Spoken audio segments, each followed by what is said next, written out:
Kia ora. Welcome to Plunkett Live Chat. Today I will be bringing you a topic on parenting tamariki with eczema. My name is Stephanie. I'm a nurse with Plunkett Line, and I have a very special guest with me today. Would you like to introduce yourself? Sure. Hi, everyone. I'm Vanessa Jenkins. I am with the Eczema Association of New Zealand, and I am an advocate for eczema. I've been with them for about 4 years in a lot of different positions and roles. I also care for my husband who has atopic eczema and has had for over 35 years. So it's very much a part of my life. Oh, it sounds like you got some great experience there in dealing with it personally. Well, thank you for being with us today, Vanessa. Looking really forward to the chat we're going to have. So for those of you just tuning in, we're having a kōrero today about something that can be tricky for a lot of our whānau at Plunkett and in the communities in New Zealand here, and that is eczema in tamariki. Today we're going to be talking about what eczema is, the kind of products that we can use to help treat it, tips and tricks to help empower both the whānau and also helping tamariki cope, with the symptoms and ease the symptoms. And also, we'll be getting some advice from Vanessa on taking care of yourself, because we know a big part of dealing with eczema isn't just that physical portion of the illness, but that mental toll that goes along with it for a lot of the whānau. So today, I'm just going to get us started with what eczema is. Just kind of briefly, eczema is a skin condition that causes the skin to become inflamed, itchy, and dry. And on darker skin, it can look a bit different than lighter skin. It may not be, big red patches, but it might look or feel rough, and sometimes it looks darker or lighter than the normal skin tone. Eczema is a long-lasting chronic skin condition, but many children will improve with it as they get older. And although there is no cure, it can usually be managed with daily routine care and kind of keeping on top of the symptoms of it. Now, our skin is meant to work as a barrier, but with children with eczema, their skin barrier is not working properly. What happens is the outside layer has little micro cracks in it that can let moisture out and then triggers other things to be let in through those little cracks, things like dust and debris. Now, sometimes children can have other symptoms along with their eczema, things like allergic or atopic conditions, asthma, hay fever, or food allergies. We do not recommend stopping certain foods with having eczema. That would be something you need to talk to your doctor about if you were concerned about that. Vanessa, would you like to talk a little bit more about some of the treatments that we have for eczema? Yeah, absolutely. So we've got a variety of sort of things you can try when your child has eczema. Overall, it's managed using a combination of interventions. It's moisturizing, steroid usage, and things like bleach baths and wet wrapping and things like that. So they've all got to be developed in conversation with a GP or a dermatologist. It's really important to have a strategy plan and a treatment plan in place. And that way, then you're able to also monitor how your child is going, things that they respond really well to, and things that, may sort of not work as well. So in terms of the steroid usage, there's a lot of stigmatism around using steroids. There's a lot of sort of misconceptions that it's not going to be very good for you. So we like to say that it's actually quite safe to use. You just have to use it safely. So we have a rule of 10 that we like to use. So the maximum of 10 days or 2 days after the flare has subsided within that 10-day period. And so you're going to do it for a max of 10 days, take a couple of days break if you can, and then start a new cycle. And really what that's going to do is that's going to reduce inflammation in the skin. That's going to allow the moisturizers that you're using as part of that treatment plan to really get into the dermis, really get into the skin and actually make a difference in the hydration levels. So don't be afraid of it. There's a huge amount of information that you can get on steroid uses, especially with children. Plunkett website, the Eczema Association website, and Healthify, I think I've got some stuff on there as well. yeah, coming back to the bleach baths, we like to suggest that bleach baths with a little bit of bath oil is a really good way to kind of offset the dryness. So the bleach is primarily designed to remove the staph infection from the skin and to help reduce the levels of infection that people can get, especially when it's all raw and open and things like that. Yeah, the dosages, you'd need to talk to your GP about that, or check out the resources that are available to make sure that you're getting the right ratios.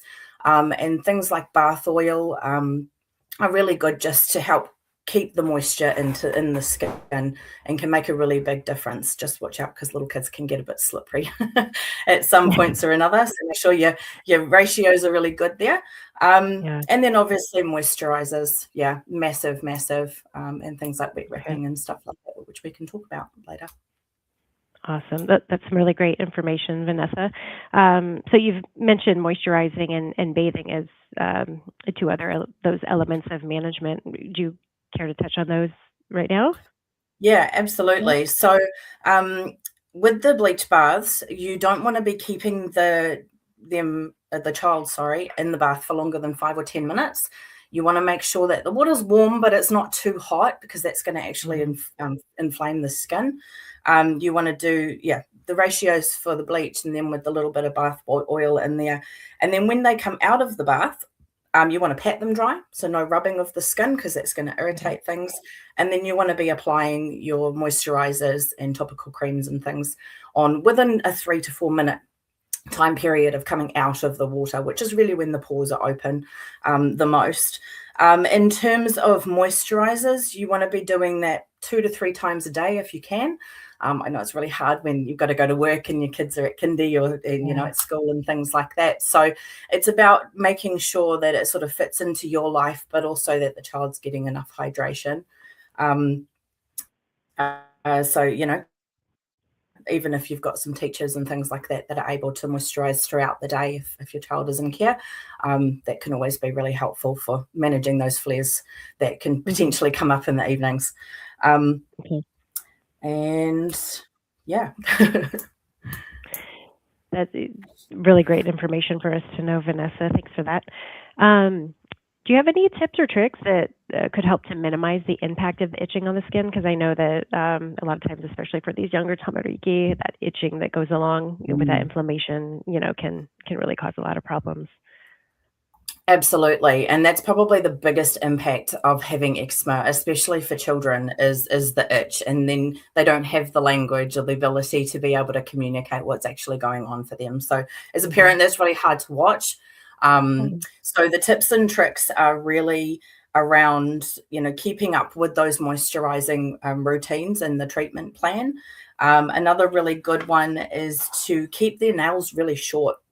So you're going to want to cut them, and then you can file them so that they're actually blunt. So when you run them along your skin, they're not, sharp. Another option for the fingernails is to get a little bit of nail polish along the little tip, which actually dulls Oh. it. So you want to be able to make sure that they're not going to be able to break the skin, which of course increases infections. Cotton gloves are fantastic. You can get those from a lot of different stores. Um, and again, that's going to stop the skin from breaking and becoming more inflamed. Another option is also wet wrapping. So we can. It's basically the principle is you're going to put the cream on after you've had the bath or the shower, and the bottom layer is going to be damp. And then the top layer is going to be dry. And this is a really great way for children to have like things like tubular sleeves or, cotton clothing and things like that on top of the moisturizer, especially at nighttime. And that can Mhm. stop the itching. It can help to soothe the skin, reduce the inflammation, and it also prevents the infections because they're not able to get to the skin as easily. Yeah, so that's a really helpful one there. We've had a good response from that with the feedback. Um, yeah, there's probably a million other things, but I'll Mhm. leave it at that one. Yeah, but we could probably talk about this for hours. Um, so you've mentioned some really good things, with the the nail polish and the gloves and filing the nails. Is there all amazing things. And with the wet wrapping, would that be for more of a severe eczema, or even if it's mild, would that be something that parents should Mm. consider? At what That's point?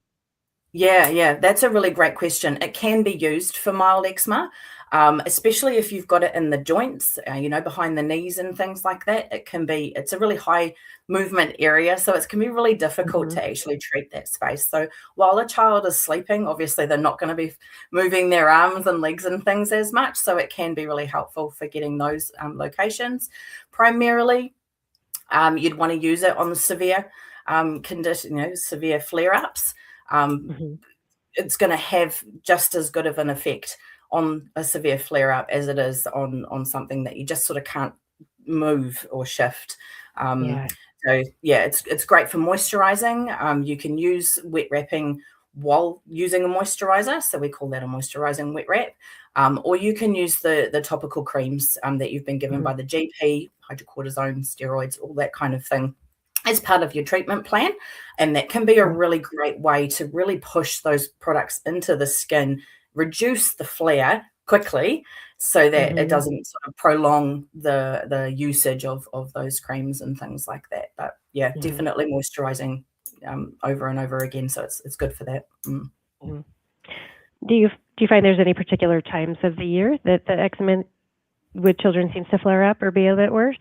Oh yes, Hmm. there's always flares that happen. Summer is the Hmm. heat, and winter is the dry, and things. But what we really find Hmm. is that it's during those transitions, and primarily in winter, that we see more flares. I think there's just not enough moisture in the air, Yeah. in the winter time and things. And obviously, you're wanting to rug up because you're cold, and the air is getting heated by heaters and whatnot. So you're really Hmm. making sure that there is a level of some moisture in the air. A really good tip around that in the home is to have a big bowl of water just sitting on top of a shelf, or something like that, and it's not going to create mold or anything. It's literally just going to help putting a little bit of moisture in the air so that the skin's not drying out as much. So that's really good over winter. It's a really good idea. Okay. Just making sure it's out of reach of the children. Yeah, Uh, absolutely. Yeah, my shelf. Okay, learning so much here today. This is excellent. Vanessa, just we have a few minutes before we need to close, but do you have any other additional points that you'd really like to chat with us about before we have to close our learning session today? Maybe especially around coping, from Yeah, the caregiver's perspective. absolutely. Hmm. Yeah. So, I just want to let everybody know that having a child with eczema is really hard. It's really hard on your heart. It's really hard on your emotions. It's hard on you physically and mentally. It's very, very draining. It's hard on the child, and as a result, it's hard on us. So I Hmm. just want to encourage you to really, seek support. Make sure that you are taking moments for yourself. If that means that you're making sure your child's safe and you're going to go and lock yourself in the bathroom for a few minutes, or go outside on the stoop and, do some deep breathing and things like that. It's really taking those moments where you're prioritizing yourself, provided your child is safe. When you do that, taking yourself away for a few minutes is a really, really good rebalancer. Breathing techniques and things to help regulate the nervous system can be really helpful in those moments of stress. Hmm. So there's a lot of information online around that sort of thing. Um, the other thing that I'd like to sort of mention is making sure to get the right support. So if you need home help, or you need somebody to maybe have your child for a couple of hours while you have a sleep, or go and have a shower, or just breathe, or whatever that looks like for you, then absolutely do that. There are services available to be able to give home help, and obviously there's family and things if you've got that. Um, Most children will grow out of the eczema by about 3 Hmm. years old. So hold on to that, provided you've got a really good treatment plan in place. Then yeah, there's hope for a lot of people. Okay. Um, Thanks, Vanessa. I think we've got some questions coming through from the chat. The first one here is there any concerns with someone who doesn't have eczema using the cream, i.e., my partner putting the cream on our child? You want What to do you take think that about one? that, Vanessa? Well, I think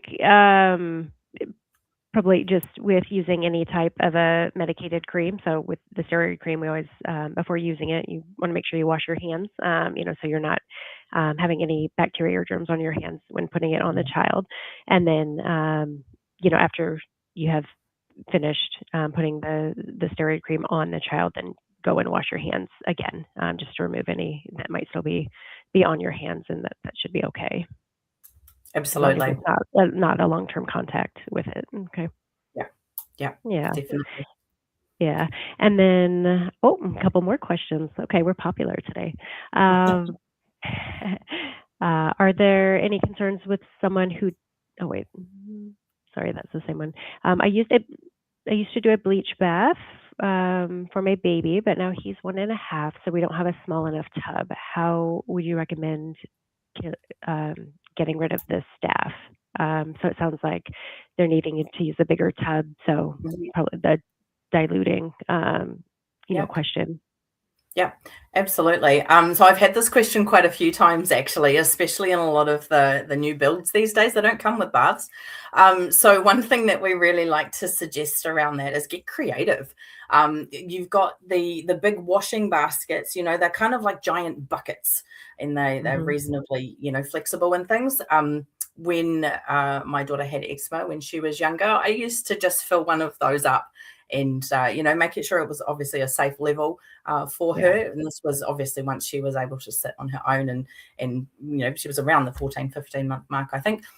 And that actually works really well. You just fill it up with a little bit of warm water, and then do exactly the same as you would in a bath, and the kids love it. They think it's a real treat being in a bucket, so to speak. Yeah, that's a great idea. Yeah. And then of course just always not leaving them unattended, around the water. Yeah. So Yeah, absolutely. Bath rules apply. Exactly. One more question here. Are there any tips on how to manage eczema on areas that can't be wrapped, such as cheeks and neck? So with the wet wrapping, if you're not able to do that on those, those faces and necks, any other suggestions for what they can do in those areas? Yeah, absolutely. So for the face, it gets really hard with little kids because they're going to be pulling things away from their face anyway. So the face is a really, really tricky one to do. Basically, you want to probably just continue to moisturize, in a thin layer so that they're not going to get it in their eyes, or, get it on their hands and then get it in their mouth and things like that. So you want to almost be, pardon me, doing more than you would on the body for a face. Also speak to your GP, speak to the dermatologist. There are products that are designed for the face, for eczema. So yeah, definitely an idea to talk to them about that. The other thing for other body parts is you use a gauze.